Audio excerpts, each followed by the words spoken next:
जी हाँ दोस्तों, आज हम लोग पढ़ेंगे SCERT क्लास 9th का हिस्ट्री बुक। पहला चैप्टर है दोस्तों भौगोलिक खोजें। आज ये पहला चैप्टर है, अध्याय आप देख रहे हैं 2023। ये स्पेशल फॉर BPSC TR 2.0 के लिए है। तो दोस्तों इसमें आपका सिलेबस जो दिया हुआ है उस सिलेबस में स्पष्ट कर दिया गया है कि NCERT प्लस SCERT आपका जो है सिलेबस में वो दिया गया है। तो दोस्तों आप ये पहले जान लें कि आपका जो सिलेक्शन होगा और आपको जो पढ़ाना होगा वो बिहार राज्य है। बिहार राज्य में जो बुक पढ़ाना है आपको वो SCERT बुक है। वही बुक क्या होता है यहाँ पे पढ़ाना पड़ता है। तो इसीलिए दोस्तों SCERT ये बड़ा इम्पोर्टेंट है, क्योंकि BPSC चेयरमैन अतुल प्रसाद ने स्पष्ट कर दिया है कि जो आपको पढ़ाना है वही आपके क्वेश्चंस रहेंगे एग्ज़ाम में, वही देखने को मिलेगा। तो इसीलिए दोस्तों एग्ज़ाम के एतबार से बहुत ही महत्वपूर्ण है। तो आज हम लोग पढ़ेंगे हिस्ट्री का क्लास 9th का पहला चैप्टर। दोस्तों ये बुक का लाइन बाय लाइन पढ़ने के बाद उसका निचोड़ इस कॉपी में खुद से अपने हाथों से अपने हैंडराइटिंग से इसको क्या कर दिए गए हैं, तैयार किए हैं। तो दोस्तों इसको ध्यानपूर्वक आप लोग देखिएगा तो आप लोगों को एग्ज़ाम में किसी भी प्रकार की दिक्कतों और परेशानियों का सामना करना नहीं पड़ेगा। ये कुछ पॉइंट है जो उससे नोट किया गया है। फिर इसके बाद आपको जो इसके चैप्टर के बाद जो ऑब्जेक्टिव्स होते हैं, जो फिल इन द ब्लैंक्स यानी कि रिक्त स्थान होते हैं, वो ऑब्जेक्टिव टाइप वो भी आपको कराया जाएगा। और साथ ही दोस्तों इसके बाद आपको NCERT का भी इसी प्रकार से अपने खुद के हैंडराइटिंग से कॉपी में तैयार किया गया नोट्स आप लोगों को देखने को मिलेगा। तो दोस्तों बिना विलंब किए आज हम लोग क्या करते हैं, देखते हैं अध्याय पहला में क्लास 9th हिस्ट्री। देखिए यहाँ पे है कि पुर्तगाली यात्री मार्को पोलो ने विजयनगर साम्राज्य की समृद्धि एवं चीन के शासक कुबलय खां के दरबार में वैभव का वर्णन अपने यात्रा वृत्तांत में किया है। अब यहाँ पे देखिए इसका स्पष्टीकरण कर दिया है। पुर्तगाली यात्री कौन था? मार्को पोलो ने क्या किया था, विजयनगर साम्राज्य की समृद्धि यानी कि विजयनगर साम्राज्य जो इस प्रकार से विकास किया, विकसित हुआ, उसके बारे में एवं चीन के शासक जो था, क्या नाम है उसका, कुबलय खां के दरबार में वैभव का वर्णन अपनी यात्रा वृत्तांत में किया है। ये पहला पॉइंट था आपका अध्याय पहला का। दूसरा पॉइंट देखिए क्या कह रहा है, मध्य युग में अरबों और तत्पश्चात तुर्कों ने विशाल अंतर्राष्ट्रीय साम्राज्यों का निर्माण किया। मध्य युग में अरबों और किसने, तुर्कों ने, ये दोनों मिल करके क्या किया था, अंतर्राष्ट्रीय साम्राज्यों का निर्माण किया था। 15वीं शताब्दी के 5 दशक पूर्व तक यूरोप और एशिया के मध्य व्यापार कुस्तुनतुनिया के मार्ग से होता था। देखिए यहाँ पे दे दिया स्पष्टीकरण कि 15वीं शताब्दी में 5 दशक, 1 दशक में 10 साल, 5 दशक में 50 साल, तो 5 दशक पूर्व तक यूरोप और कौन थे, एशिया के मध्य यानी इन दोनों के बीच व्यापार किस मार्ग से होता था, कुस्तुनतुनिया के मार्ग से होता था। लेकिन 1453 ईस्वी में कुस्तुनतुनिया पर तुर्की आधिपत्य से यूरोपीय व्यापारियों के लिए इस मार्ग से व्यापार करना निरापद नहीं रहा, क्योंकि तुर्कों ने इस मार्ग से, माफ़ कीजिएगा आप लोग को दिखाई नहीं दे रहा, थोड़ा सा इसको क्या करते आगे कर देते हैं। लेकिन 1453 में कुस्तुनतुनिया पर तुर्की आधिपत्य से यूरोपीय व्यापारियों के लिए इस मार्ग से व्यापार करना निरापद नहीं रहा।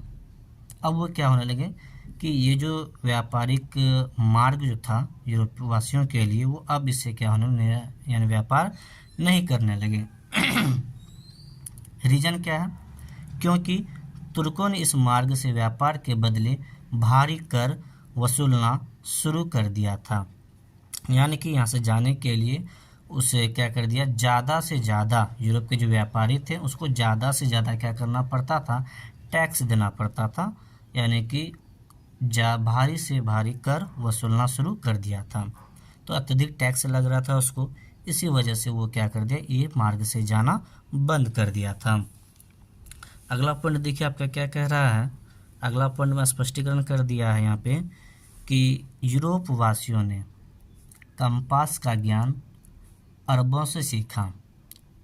तो देखिए पहले क्या होता, समुद्री यात्रा जब की जाती थी तो जहाज़ जो है वो किस दिशा में जा रही है लोगों को उसकी जानकारी नहीं हो पाती थी।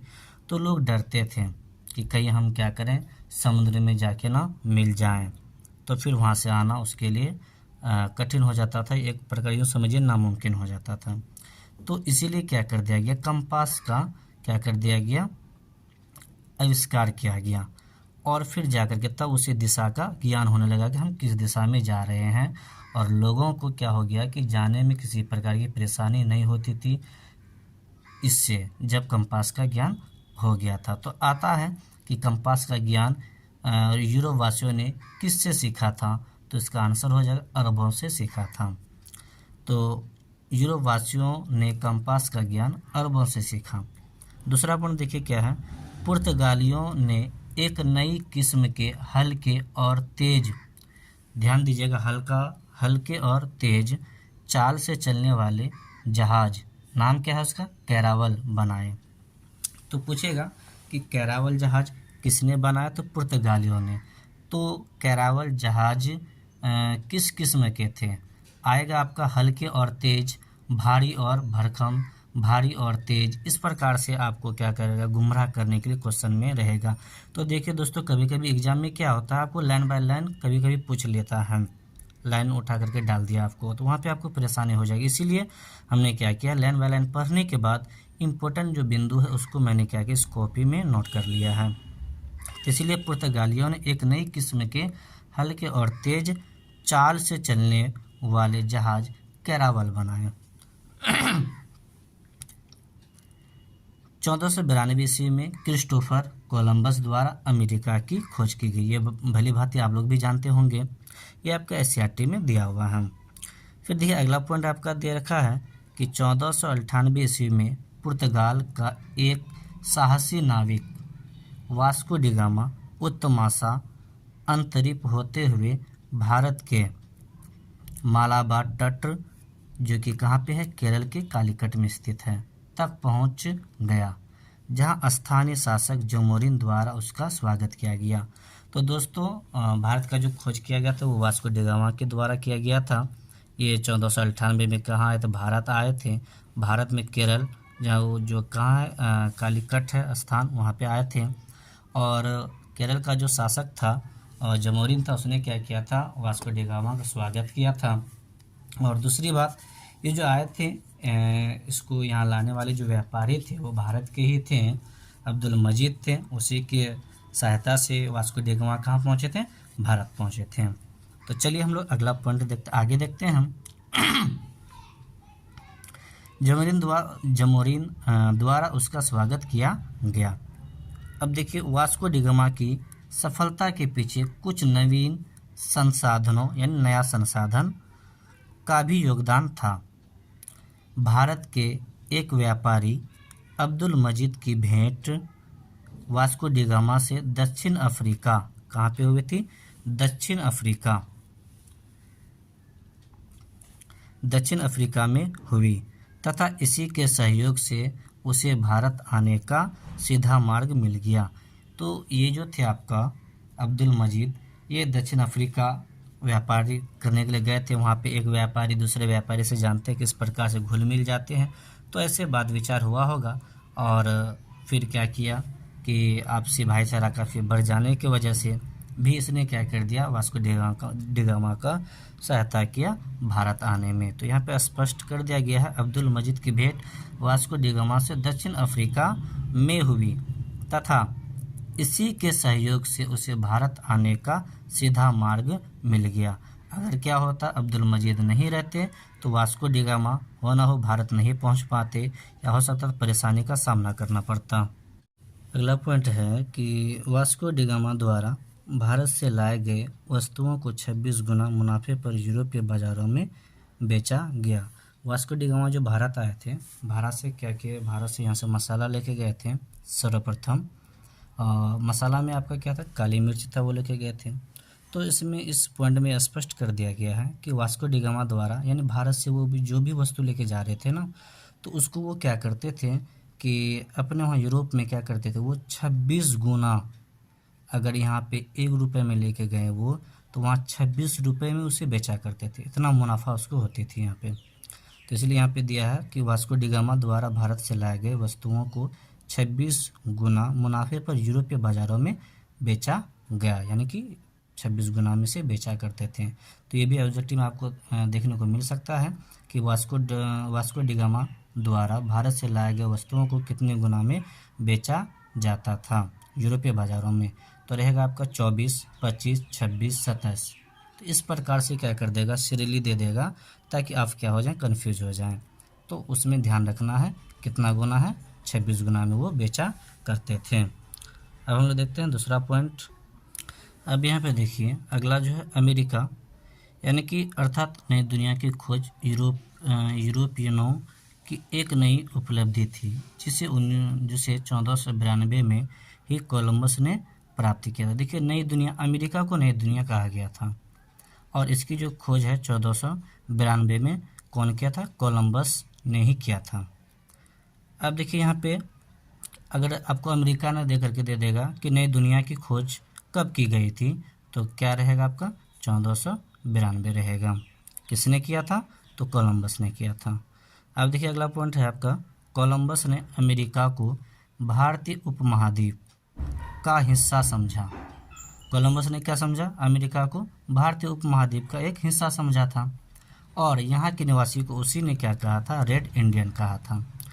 तो पूछेगा रेड इंडियन किसने नाम दिया था, तो कोलंबस ने। क्यों, क्योंकि अमेरिका को क्या समझा था, वो भारतीय उपमहाद्वीप का एक हिस्सा समझा था, इसीलिए वहाँ के निवासी को कोलंबस ने ही क्या कहा था, रेड इंडियन कहा था। तो चलिए अगला पॉइंट देखते हैं क्या है कि बाद में स्पेन के नाविक अमेरिगो वेस्पुची ने नई दुनिया को विस्तार से ढूंढा। देखिए सबसे पहले नई दुनिया की खोज किसने किया था, कोलंबस ने किया था, जो कि कौन है, अमेरिका है। तो वो सिर्फ खोज किए थे, उसकी विस्तार से जानकारी कि हाँ अमेरिका है, क्या है, कितना क्षेत्रफल है, क्या है, नहीं है, वो सारी चीज़ें जो विस्तार से बताए थे वो कौन बताया था, आपका अमेरिगो वेस्पुची ने बताए थे। तो क्या कहा है कि नई दुनिया को विस्तार से ढूंढा और इसे एक महाद्वीप बताया। अब अमेरिका को इसने क्या बताया, अमेरिगो वेस्पुची ने एक महाद्वीप बताया, लेकिन कोलंबस ने क्या समझा था, इसको उपमहाद्वीप, भारतीय उपमहाद्वीप समझा था। लेकिन अब यहाँ पे क्या है, अमेरिगो वेस्पुची ने क्या कहा, नई दुनिया को विस्तार से ढूंढा और इसे एक महाद्वीप बताया। इसी के नाम पर इस क्षेत्र का नाम अमेरिका पड़ा। किसके नाम पे, अमेरिगो वेस्पुची ने ही क्या किया, इसका विस्तार किया था, इसलिए इस क्षेत्र का नाम अमेरिगो के नाम से ही क्या पड़ा, अमेरिका पड़ा। अब हम लोग क्या करेंगे, अगला पॉइंट देखते हैं।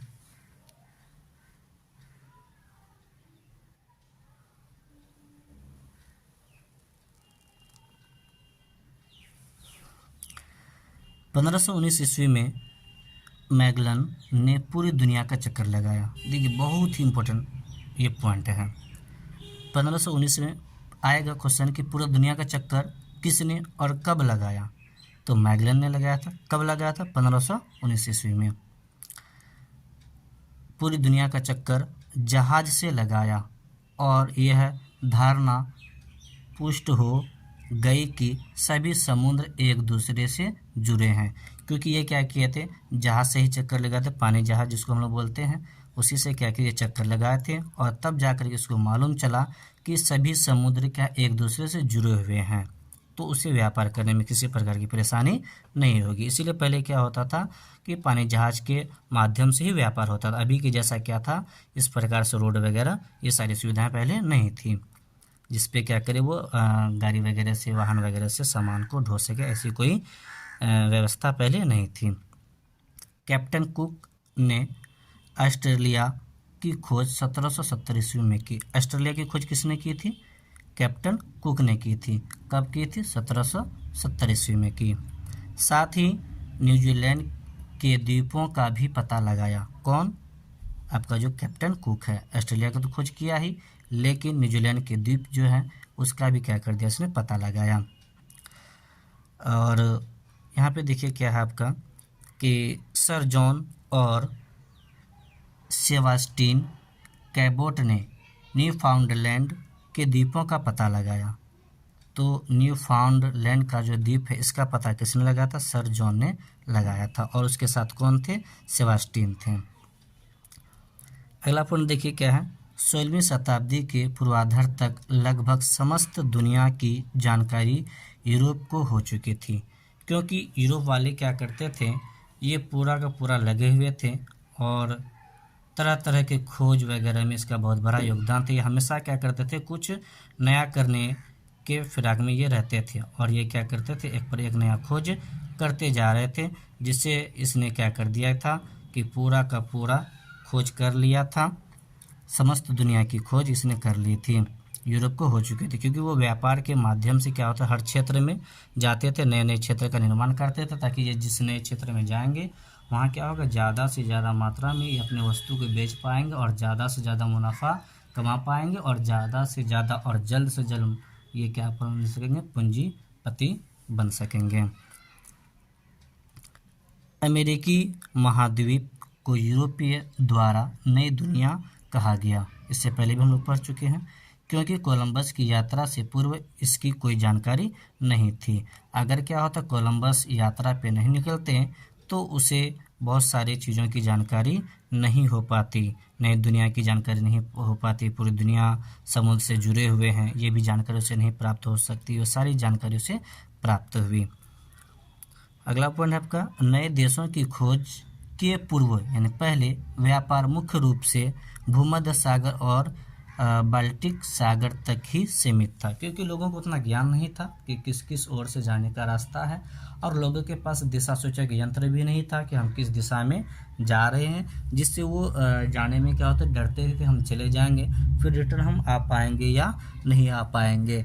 जब दिशा का ज्ञान अरबों से मिला, अरबों से जब दिशा सूचक यंत्र का ज्ञान मिला, तब लोगों ने क्या किया, पूरा जोर शोर से फिर नई दुनिया का खोज करना चालू कर दिया और फिर अपना व्यापार का क्या करने लगा, विस्तार करने लगा। तो उससे पहले क्या था, मात्र सीमित था। एक आपका क्या था, भूमध्य सागर और बाल्टिक सागर था, यही दोनों के से ही क्या होता था, व्यापार वगैरह होती थी, बस ये सीमित था। फिर देखिए आगे अगला पॉइंट क्या कह रहा है, 80 वर्षों तक यूरोपीय अर्थव्यवस्था चांदी पर निर्भर रही। अब समझ सकते हैं ये कितनी बड़ी उपलब्धि है कि 80 वर्ष, ये छोटा समय काल नहीं है, 80 वर्षों तक यूरोपीय अर्थव्यवस्था यानी यूरोप की जो आर्थिक स्थिति है वो किस पे निर्भर थी, चांदी पर निर्भर रही। देखिए अब यहाँ पे क्या है दोस्तों, आप लोग बड़े ही एजुकेटेड हैं और बड़े क्लास के आप लोग स्टूडेंट हैं, आप लोग को ये पॉइंट जानने के बाद आप लोग क्या कर सकते हैं, खुद अपने माइंड में ये तैयार कर सकते हैं कि क्वेश्चन किस प्रकार से पूछेगा। अभी तो मैं मेन पॉइंट आप लोगों को बता रहा हूँ, उसके बाद फिर आप देखिएगा कि लास्ट में आपको जो इसी का चैप्टर का जैसे अभी पॉइंट वगैरह हम पढ़ा रहे हैं, इसके बाद आपको ऑब्जेक्टिव कराया जाएगा। तो देखिए किस प्रकार से ऑब्जेक्टिव आता है। आपको थोड़ा देर के लिए कुछ पॉइंट लगता होगा ये बेकार है, लेकिन जब आप देखिए क्वेश्चन किस प्रकार से पूछता है तो आपको लगेगा कि ये सब पॉइंट कितने किफ़ायती हैं। प्रारंभ में पुर्तगाल और स्पेन उपनिवेश स्थापित करने में अग्रणी रहे। देखिए प्रारंभ में बता, पुर्तगाल और स्पेन ये क्या तो उपनिवेश स्थापित करते थे, यानी कि अपने से किसी कमज़ोर राष्ट्र पे जाते थे, वहाँ पे धावा बोल देते थे, उसको अपने कब्जे में कर लेते थे और वहाँ पे वो राज करने लगते थे, अपने सामान वगैरह बेचना चालू कर देते थे। तो उसमें से कौन अग्रणी थे, आगे कौन था, पुर्तगाल और स्पेन। लेकिन 16वीं सदी के अंत तथा 17वीं सदी के प्रारंभ में फ्रांस भी शामिल हो गया। अब इसमें क्या आ गया, पहले दो ही था, पुर्तगाल और स्पेन था, फिर धीरे धीरे 16 से 17वीं के 16 के अंतिम और 17वीं के पहले में फिर क्या हो गया, ये लोग कौन, फ्रांस भी इसमें क्या हो गए, शामिल हो गए। अब हम लोग देखते हैं अगला पॉइंट क्या है। देखिए अगला क्या है, अंतर्राष्ट्रीय स्तर पर सोने एवं चांदी की लूट हुई, साथ साथ इसका भंडारण किया जाने लगा। इन भंडारों की प्राप्ति में स्पेन अग्रणी थे। देखिए ये स्पेन, जब क्या हुआ, लूट होने लगा, तो लूट होने का मतलब तभी क्या हो रहा था कि अगर सामान हम ले रहे हैं या सामान दे रहे हैं उसमें सोना चांदी का प्रचलन ज़्यादा था, तो वही वाला लूट। अब ऐसा नहीं कि लुटा रहा है कोई, लूट लिया, ऐसी कोई बात नहीं है। अंतर्राष्ट्रीय स्तर पर सोने एवं चांदी, क्योंकि क्या होते थे कि जब कोई नाव से सामान लेकर के जाते थे तो उधर पैसे के बदले में सोना चांदी ही उधर से नाव पे लेकर के आते थे, तो इसीलिए बता रहा लूट हुई। अंतर्राष्ट्रीय स्तर पर सोने एवं चांदी की लूट हुई, साथ साथ इसका भंडारण किया जाने लगा, यानी कि इसको जमा करके रखने लगा। जमा करके रखना ही क्या कहलाता है, भंडारण कहलाता है। इन भंडारों की प्राप्ति में स्पेन अग्रणी थे। सबसे आगे भंडार करने में सोना और चांदी में कौन था, स्पेन था। पूछेगा कि अंतर्राष्ट्रीय स्तर पर सोने एवं चांदी की लूट में किसने सबसे अत्यधिक मात्रा में भंडारण किया, तो किसने किया था, स्पेन ने किया था। तो चलिए अगला पॉइंट देखते हैं। भौगोलिक, स्टार पॉइंट सब है, बगल में स्टार का चिन्ह होगा, नहीं दिखता होगा ये। भौगोलिक खोजों का यह नकारात्मक परिणाम सभ्य एवं विकसित लोगों द्वारा अविकसित, भोले भाले एवं कमजोर लोगों का शोषण किया। देखिए बहुत इंपॉर्टेंट पॉइंट क्या कह रहा है, भौगोलिक खोजों का यह नकारात्मक परिणाम। भौगोलिक खोजों के साथ साथ ये जो सोना चांदी का जो लूट हुआ उसमें भंडारण किया गया, ये क्या है, बता रहा है एक नकारात्मक परिणाम है। क्यों है, सभ्य एवं विकसित, जो लोग क्या है, धनी हैं, उसकी माली हालात बेहतर है, विकसित लोगों द्वारा अविकसित भोले भाले एवं कमजोर लोगों का शोषण किया। तो आज भी हम लोग देखे होंगे समाज में क्या हो देखने को मिलता है, जो समाज में पूंजीपति होते हैं तो उसके सामने गरीबों की कोई वैल्यू नहीं होती है। गरीबों की बोली को क्या कर दिया जाता है, दबा दिया जाता है। लेकिन आज क्या हो रहा है कि शिक्षा का ज़माना, लोग शिक्षित हो रहे हैं तो अपने अधिकार को जान रहे हैं, तो उसका क्या कर रहे हैं, मुँह तोड़ जवाब दिया जा रहा है। तो पहले भी ऐसा देखने को मिलता है, अब बहुत कम देखने को मिलता है, नहीं के बराबर। तो ये बता रहा है जो भोले भाले लोग थे उसको, और जो कमज़ोर थे उसका क्या करने लगा, शोषण किया जाने लगा। अब यहाँ पे देखिए एग्ज़ाम के एतबार से, और बहुत इम्पोर्टेंट पॉइंट है ये आपका, कि भारत में यूरोपीय कंपनियों की स्थापना। भारत में जो यूरोपीय कंपनी आई थी उन कंपनियों में ये 6 कंपनी हैं। तो देखिए सर्वप्रथम पुर्तगालियों का आगमन हुआ था। कब हुआ था पुर्तगालियों का आगमन 1498 में। फिर अंग्रेजी ईस्ट इंडिया कंपनी की भी आगमन हुआ था, कब, 1600 ईस्वी में। फिर डच आए थे 1602 में, फिर फ्रांसीसी आए थे 1664 में, फिर डेनिश आए थे 1616 में, और स्वीडिश आए थे 1731 में। तो दोस्तों इस प्रकार से जो इम्पोर्टेंट पॉइंट आपको दिखाया गया है, बताया गया है, ये आपके पहले अध्याय के थे, भौगोलिक खोज। अब जो है दूसरा अध्याय वो आपका क्या है, यहाँ पे देखिए आप लोग देखे होंगे। देखिए दूसरा अध्याय आपका है अमेरिकी स्वतंत्रता संग्राम। अमेरिका स्वतंत्रता पाने के लिए क्या किया था, संग्राम किया था, उस पर हम लोग क्या करेंगे, चर्चा करेंगे। अध्याय दूसरा है। लेकिन दोस्तों जैसा कि मैंने बताया कि पहला चैप्टर आपका कंप्लीट हो चुका, जो मेन बिंदु था, पॉइंट था, उसको आप लोगों के सामने मैंने पेश किया। तो दोस्तों इसके बाद फिर हम लोग ये दूसरा में अभी नहीं आएंगे, क्योंकि आपको अभी क्या है कि ऑब्जेक्टिव पहला का भौगोलिक खोजों का जो ऑब्जेक्टिव है, फिल इन द ब्लैंक्स जो है, यानी कि रिक्त स्थान को भरें, वो कराना बाकी है। तो वो हम कराएंगे और उसके बाद फिर आपको क्या करेंगे, ये वाला जो है अगला क्लास में आपको देखने को मिलेगा। धन्यवाद दोस्तों।